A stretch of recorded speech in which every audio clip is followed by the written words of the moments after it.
Hey there, and welcome to a new video of our new set of video, Literature Snacks.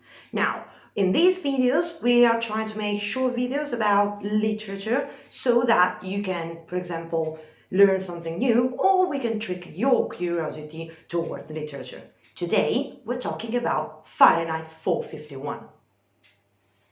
Fahrenheit 451 is a dystopian novel written by Ray Bradbury and published in 1953. He imagines a future where books are banned, and the protagonist, Montag, is a fireman who sets up fire instead of extinguish it.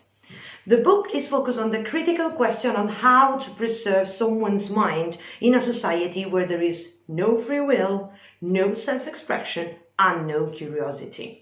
It was published in 1953 in the middle of the Cold War, which was permeated by paranoia and fear, where artists were often targeted and suspected of sympathizing with communism. The title, Fahrenheit 451, is inspired by the temperature at which paper burns. The book is part of the dystopian genre, so it amplifies problems of the present and imagines possible consequences. If you don't know what dystopian fiction is, please check the video in the description where it's connected to George Orwell and the dystopian fiction, where I explain all the elements and what dystopian fiction is. In Fahrenheit 451, the typical dystopian element of the government control is present, but Bradbury tends to focus more on the general apathy of the masses that has led to the situation, where as culture disappears, self-expression fades out with it, and the government is simply capitalizing some few shallow thoughts and trying to force thoughts in people's mind, like in 1984 from George Orwell. So the book is literally a portrait of the independent thought at the brink of extinction. What is the plot of Fahrenheit 451? The protagonist, Guy Montag, is a fireman, and his job is to burn the books left in the houses that shelter them. One night, on his way home, he encounters a 17-year-old girl, Clarice McClellan, who, with simple and innocent questions, opens Montag's eyes to the emptiness of his life. In the following days, a series of disturbing events happen to Montag, like his wife, Mildred, attempting suicide, an old woman that prefers to be burned alive along with her books, and the news of the death of Clarice, who was killed by a speeding car. Montag starts to feel his sense of dissatisfaction increasing and turns to a stash of books he has hidden in his air conditioning vent. One day, Montag doesn't show up for work, and his fire chief, Beatty, pays him a visit and tells him that it's absolutely normal being in a situation like that. So he gives him 24 hours to check if there's something actually interesting in the books he's reading, but then he has to bring them into incineration. Montag starts reading frantically and starts feeling overwhelmed by reading. So he decides to turn to a retired English professor, Faber, to get help to understand what he's reading.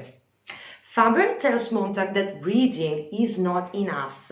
He also needs what comes along with reading books, which is freedom and leisure. Faber decides to help Montag, and together they start a small revolution. Faber contacts a printer and starts reproducing books, while Montag secretly puts books inside her colleague's house in order to discredit their profession.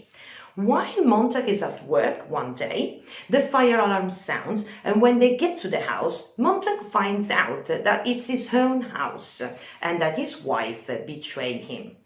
Beatty, Montag's chief, wants Montag to burn his house himself, but instead Montag turns the flamethrower to him and burns him alive. At this moment, Montag is forced to flee, and through various difficulties, helicopters searching for him and mechanical hounds set on his personal scent, he manages to get out of the city, where he meets a group of intellectuals called the Book People. The book people are an allegiance who memorizes great books of literature and philosophy, and their leader, Granger, welcomes Montag among them. They hope to help humanity to get back to civilization after the war, which has just been declared, will be ended. Short after, a series of bombs is thrown on the city and wipe it out completely. So Montag and his new friends can now rebuild the city. Ray Bradbury makes an extensive use of paradoxes to indicate the things that are apparently living but spiritually dead, such as his bedroom, that is not really empty, but it is indeed empty. The electric eye snake, which is a medical tool, the mechanical hounds, and also his wife. She, along with society, seems just like a machine, and this is used to underline the state of general apathy that is pervading society. The culture in which Montag is living is full of irreality, absentiality, and he is in continual research for substantial truth, and that's why he turns to books. There is a correlation in the book between apathy and action/inaction. The book was written in a post-war society where people were too scared to speak their minds about a constantly failing society. Montag and Faber are the two symbols of action and inaction. Now, if you're thinking about Hamlet, you're on the right path, okay? Montag takes action, while Faber is too coward to do it, but he guides Montag toward intelligent action. So we can say that Bradbury is encouraging us to get out of apathy with critical thoughts.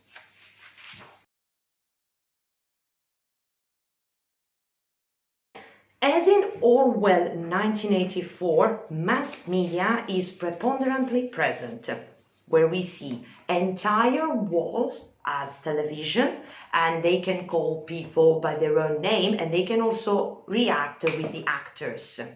There are essential symbols which are pretty much same as our Bluetooth earbud that we have now. They can be plugged into ears and they constantly play broadcast music, news and advertisement, drowning out the sound of the real world and every single thought. Here, in this book, technology doesn't control people, so it's not like Orwell 1984. But anyway, it is the source of the problem in this society. Technology, in fact, in this book is the reason of the decline of reading, and the continuous bombarding of sounds and pictures has led to a general lack of empathy and emotions, which Mildred, Montag's wife, is the emblem. She watches TV all day, and when she's not watching TV, she listens to the radio all around the clock. She is completely unable to deal with her feelings at the point that she attempts a suicide, but then she denies it by saying, why should I do such a thing? So she's clearly not happy, but she's not able to express the fact that she is not happy. Mass media in this book are also contributing, along with disappearance of book, at the impoverishment of language. This is a common element with 1984, the use of language. Montag, in fact, feels uneasy, but he lacks words to express his feelings. When Beatty tries to explain to Montag the mass culture, he delivers a speech made mainly of single and non-connected words that allowed us to understand that he is incapable of any articulated thought.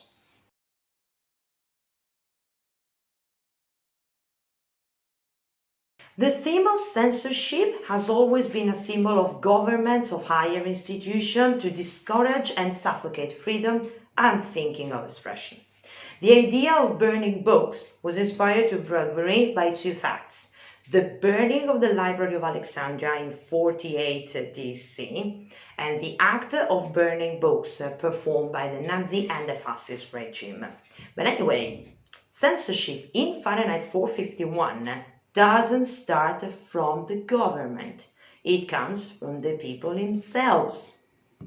In fact, Beatty explained to Montag that people stopped reading because they were becoming shallow and more attracted to instant gratification, such as films or condensed books, which were very popular at the time when Bradbury wrote Fahrenheit 451. Plus, minorities kept feeling offended, so that after a period of evolution where books were all saying the same, in order to not offend anyone, they decided to burn books rather than having conflicting opinion. These two factors, the lack of interest toward books and people becoming hostile toward books, are melted together and they result in the massive censorship. But these two factors seem to support each other, so it's not the fault of one or the other. We need both of them to create the situation that we have in the book.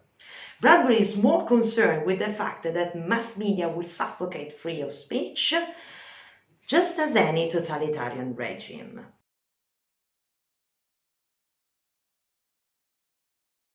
Fahrenheit 451 and 1984 may be two books that are strictly related. Now, they were published not long apart because Fahrenheit was published in 1953 while 1984 was published in 1948, so there's not many years between them, but they are deeply different. Many people now are keeping to associate them, okay, as a symbol of government restrictions, because as we know, this pandemic is creating more and more restrictions and people are trying to feel really uneasy about it. But we needed to remember that they are two completely different books. First of all, censorship and government control, etc., are way more suffocating in 1984, and 1984 is a book against totalitarian regime, okay? While Fahrenheit 451 is more a book against mass media, it is more against people, okay? The censorship in the books come from people that keep feeling offended. So if you are thinking like Disney now, who's being forced to censor or recreate and make some disclaimer about their old classics, actors now are continuing to be forced to apologize because apparently minorities are offended by anything. There is basically impossible to write something on social media and not get someone offended. So probably Ray Bradbury was getting more close to reality than George Orwell. Well, Ray Bradbury died in 2012 and he actually delivered an interview by saying that the evolution of mass media has unluckily led to what he was thinking about in 1953 when he published the book. The main difference is that at the end of Fahrenheit 451, there is a message of hope. Montag gets in contact with these book people and they have the occasion to recreate our society. While in 1984, the Ministry of Law breaks Whiston down completely and there is no hope. Whiston at the end of the book is defeated by the government and he will continue to live in the society where he's living. The message of hope is very important. You should probably read Fahrenheit 451. It's very interesting. The idea of lack of expression is something particularly actual at the moment.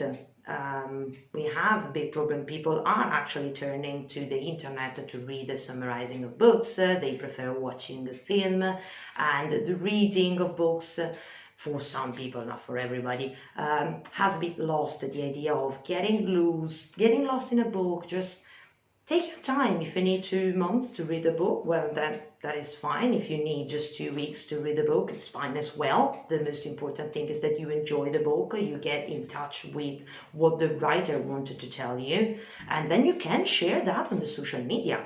Book clubs are disappearing, but in the meantime, online book clubs are actually increasing at the moment.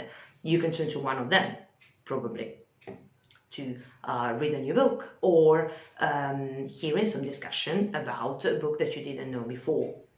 So probably Ray Bradbury was more clairvoyant than actually George Orwell was, but they were writing about two different things. And anyway, again, dystopian fiction is not predictive, so they don't predict anything, and it's just evolution of what actually is our society. So thank you for being with us. Please, if you like the video, don't forget to press like. If you want a literature snack about something, please write down in a comment. We are eager to see your feedback. Hope to see you next time. Thank you. Bye bye.